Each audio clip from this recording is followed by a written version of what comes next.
they've been working on making a different Rube Goldberg machine themselves out of all these different bits and pieces that we've given them to make a ball come in and out of a bucket using different types of motion and stuff like that.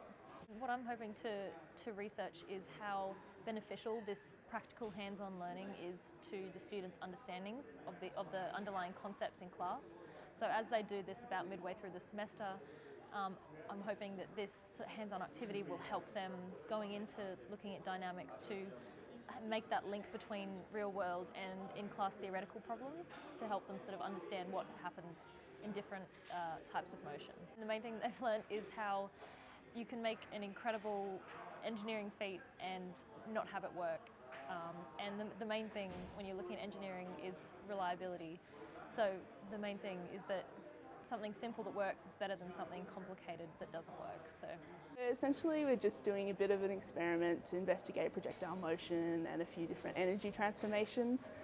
So the main idea is getting a ball from one sort of drop-in point to a goal on the other side of a board through use of blocks. That was the first part of the project, and now it's just getting it from one side to the other by any means possible.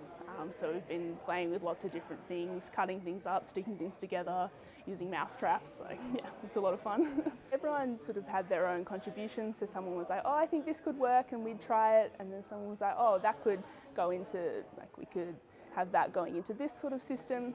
So everyone had their own little contributions to the ideas, made modifications to other people's. Like, it was a really collaborative process.